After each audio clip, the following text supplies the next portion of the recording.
तो दोस्तों आज हम आपको थोड़ा सा आइडिया देते हैं कि नींबू की खेती कैसे होती है और क्या उसके प्रॉफिट एंड लॉस होते हैं और कैसे थोड़ा सा बेटर होता है नॉर्मल खेती से। उसके बारे में एक थोड़ा सा ओवरव्यू आज बात करेंगे वैदिक ओपन में। तो चलते हैं। आज हम आए हैं वैदिक ओपन और ये जितने भी लेमन सब लग रहे हैं आज इनकी हार्वेस्टिंग करनी है। अभी हमने लेमन के इस पौधे का हार्वेस्टिंग कर लिया है और अब हम आगे बढ़ते हैं दूसरे प्लांट की तरफ।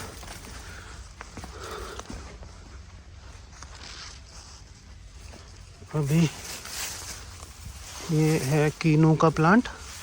कीनू के प्लांट से आगे फिर से हम देखेंगे कि एक लेमन का प्लांट है जो कि लबालब भरा हुआ है पूरा लेमन से। अब इसमें से जितने भी हमारे ग्रोन अप लेमन है उसको हम प्लग कर लेंगे। ये है G9 बनाना केला। अभी ये कच्चा है, थोड़े दिन में ये पक जाएगा। बहुत ही मीठा होता है क्योंकि ये पूरा फार्म जो है वैदिक फार्म जो है पूरा ऑर्गेनिक है। इसमें कोई भी केमिकल वगैरह नहीं डाला जाता है। ये हमारा मटर का पार्ट है जिसमें भी मटर लगनी स्टार्ट हो गई है। थोड़े दिन में इसकी भी हार्वेस्टिंग स्टार्ट हो जाएगी। तो हमने इस वाले प्लांट के भी सारे नींबू तोड़ लिए। ये देखिए ये कट्टा जो है ये भर गया इसका। अब हम चलेंगे तीसरे प्लांट की ओर। ये चिली हैं, चिली के प्लांट्स भी लगे हुए हैं यहाँ पर, बट अभी थोड़े से ये पुराने पेड़ हो गए। अभी इस पे जितने भी नींबू बचे हैं वो अभी हरे हैं, देखिए। ठीक है, अब हम चलते हैं। जैसे ही हम आगे बढ़ते हैं तो यहाँ पर हमारा एक मौसमी का प्लांट है। देखिए मौसमी इस पे आई हुई है। अभी ये थोड़ा सा और फरवरी तक अच्छे से पक जाएंगी, फिर हम इसको भी देखेंगे। तो दोस्तों अब हम किसी तरह से निकलकर आ गए हैं तीसरे प्लांट की ओर। एक बात मैं बता दूं दोस्तों आपको कि नींबू तोड़ना इतना आसान नहीं होता, बहुत कांटे होते हैं नींबू के अंदर, तो बड़े सावधानी से आपको तोड़ने पड़ते हैं। देखिए सब पीले हो रखे हैं नींबू। अब ये तीसरे प्लांट का हम तोड़ते हैं। आप सोच रहे होंगे ये सूखा सूखा पेड़ क्या है। ये पेड़ सूखा नहीं है नींबू का। ये इधर हमारी वॉल पे पूरा बोगनविलिया था जो बहुत पूरी तरह से कांटों से जकड़ा हुआ था, तो ये हमने काट दिया है। अभी इसको हटाना बाकी है। तो ये बोगनविलिया सूखा हुआ है। अभी हमारे लेमन के प्लांट बिल्कुल स्वस्थ है, उसमें कोई दिक्कत नहीं है। तो ये जो नींबू का प्लांट है इसके जस्ट बगल में देखेंगे तो ये पोटैटो प्लांट है, मतलब पोटैटो की हुआ है। उसके आगे ग्रीन ऑनियन और इसके इधर ये बरसीन है जो कि गाय को खिलाया जाता है। ये सैम इधर उछल कूद करते हुए।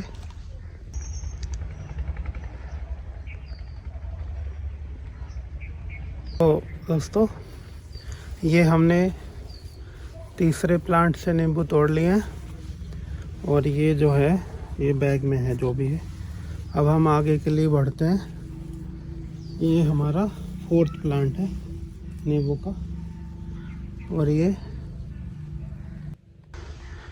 अभी मतलब लास्ट इन द सेंस जिस पर हमारे नींबू अभी आ रहे हैं हार्वेस्ट हो सकते हैं उनमें से लास्ट है। बाकी और छोटे प्लांट भी हैं। और दोस्तों ये सारे जितने प्लांट आपने देखे ये मुझसे थोड़े से, अगर आपको मैं ये जितने भी प्लांट हैं हमारे पास नींबू के जिससे भी हमने हार्वेस्टिंग की है ये अभी लगभग 2 साल के बड़े हैं। मुझसे थोड़ी सी ज़्यादा हाइट है, मैं करीब 5 फीट 8 इंच मेरी हाइट है और मुझसे ये थोड़े से बड़े हैं। हालांकि आप देखेंगे तो नीचे भी जड़ तक भी इनके नींबू आए हुए हैं, ऐसे देख सकते हैं।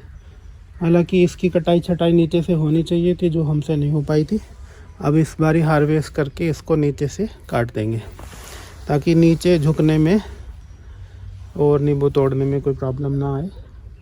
और ये दोस्तों जो हमने बताया था आपको बोगनविलिया, इसको हम हटा देंगे। अब ये एक्चुअली प्लांट्स के लिए भी प्रॉब्लम कर रही थी क्योंकि इसका अपना फैलाव ज़्यादा था और जो हमारे बाउंड्री के साथ साथ जितने भी प्लांट हैं वो भी फल फूल नहीं पा रहे थे।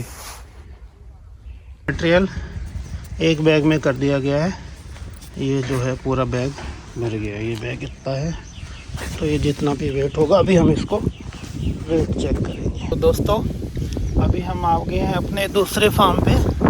यहाँ पर हमने जो सोना मोती गेहूँ है वो उगाया हुआ है और मसूर उगाई हुई है और कुछ पार्ट में हमारे गाय का चारा है।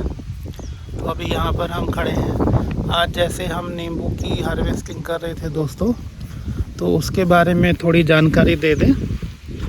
1 एकड़ में लगभग अगर 15 बाई 15 या 15 बाई 18 में नींबू लगाया जाए तो 1 एकड़ में लगभग 150 के आसपास प्लांट लगते हैं।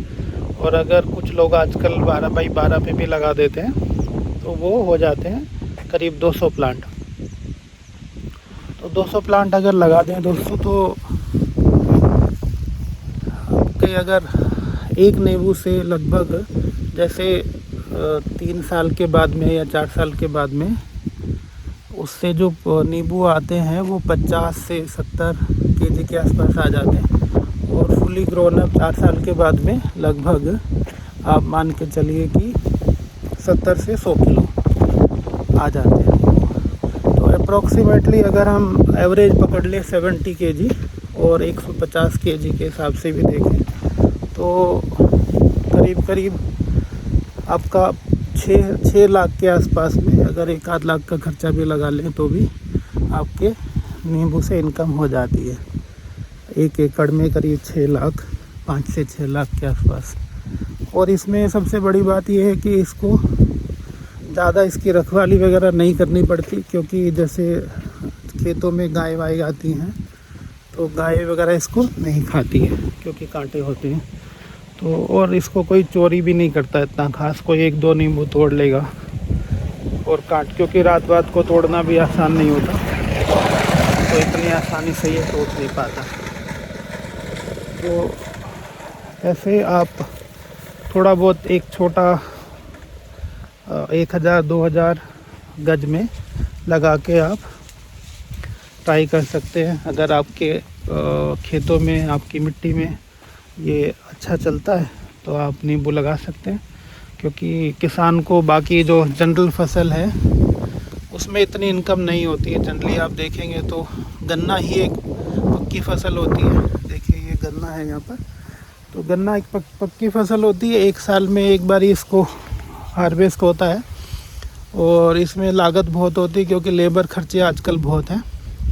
तो उसकी वजह से काफ़ी इसमें चला जाता है। बाकी जैसे गेहूं है, सरसों है या राइस, धान वगैरह की खेती है, दालों की खेती है, उसमें उसको कच्ची खेती इसलिए कहते हैं क्योंकि उसमें कभी कीड़ा लग जाता है, कभी बारिश हो जाती, कभी ओला पड़ जाता है, तो उसमें नुकसान हो जाता है।